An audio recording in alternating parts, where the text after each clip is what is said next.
Good morning. It is Friday, January the 7th, 2011. The year is quickly running by. I'm sorry, this is probably the first. I think this is the first devotional I've been able to do on video for this year. But I'm really excited about the word that the Lord gave me this morning. The devotional has been really good so far this year. So I want to encourage you guys. You can sign up and get them via email. But today's devotional, as you saw, is called A Diamond in the Making, or I'd like to entitle the video devotional, We Are Diamonds in the Making. The word of the day is 1 Samuel chapter 3 verses 18 through 20, which reads, Then Samuel told him everything and hid nothing from him. And he said, It is the Lord, let him do what seems good to him. So Samuel grew, and the Lord was with him, and let none of his words fall to the ground. And all of Israel from Dan to Beersheba knew that Samuel had been established as a prophet of the Lord.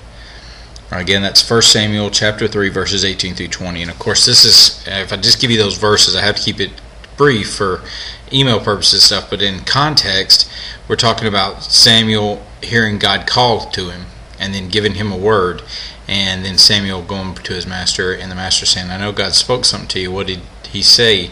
And Samuel tells him, and because Samuel did that and remained faithful, then God established him as a prophet. So what does this have to do with diamonds?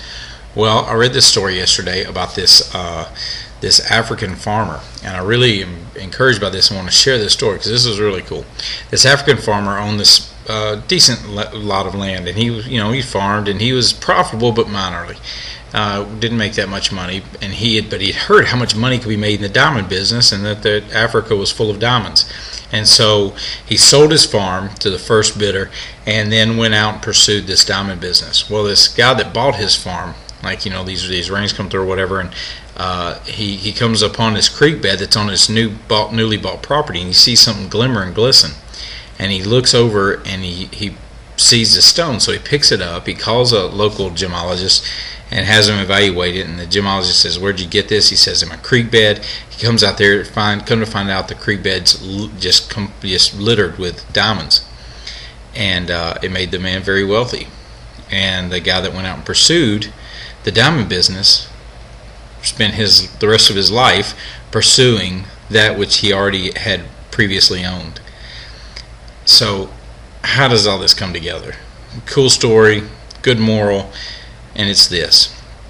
We are all diamonds in the making. God has implanted something within us, much like diamonds. Okay, diamond is purely carbon, but diamonds take a long time to form, and the conditions have to be just right, and it takes time, and it takes a tremendous amount of pressure in order to form a diamond.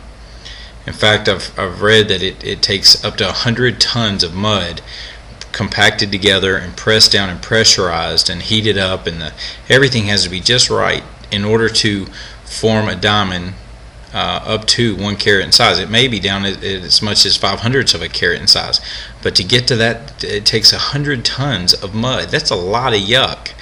But what happens is, as we walk through our daily lives, we don't see what God has blessed us with, and so we run and we chase everything around us, and we try to pursue those things that we feel like God's given us, the passions in our life, and we pursue them, and we don't realize by doing so many times we're forsaking that which He's already implanted within us. All we have to do is wait for the process to be completed. So how does that happen? Well, it takes time, and it's all about God's timing, and it takes pressure. The good thing about pressure is that beauty can come out of it. And so I was just so encouraged this morning as I was thinking about this process of making a diamond. And the Lord led me to these verses in Samuel. See, Samuel was he wasn't an established prophet. God had called him to this, but he didn't know what to do or how to do it.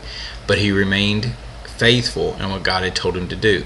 He shared the word, and then he stood by, and God, because Samuel was faithful, because he just stayed the course right where God had him, then what happened was God established him.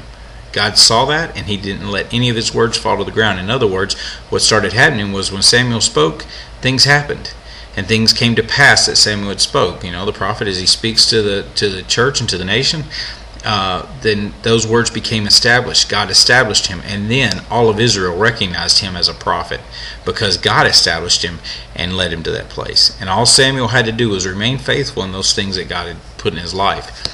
So how does that correlate in our lives. We are all diamonds in the making. We are, life sometimes is yucky. It's under a tremendous amount of pressure, and things don't work out in our timing.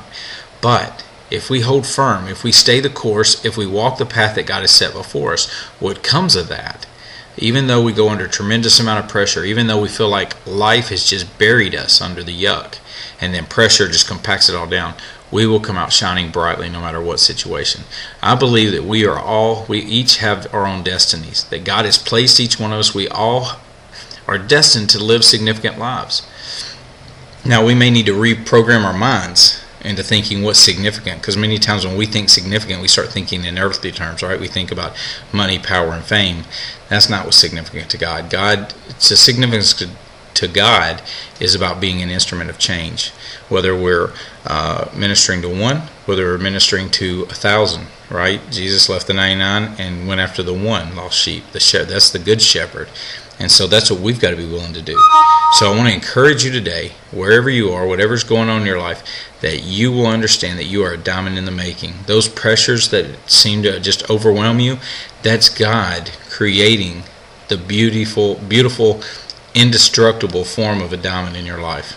Okay, if we will stay the course, we will do what's put before us, and we will live honorably before God, we will come out sparkling and glistening.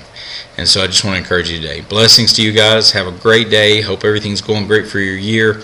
Remember, you can get these devotionals online via email at rallythetroops.org, and we'll talk again soon. Blessings to you.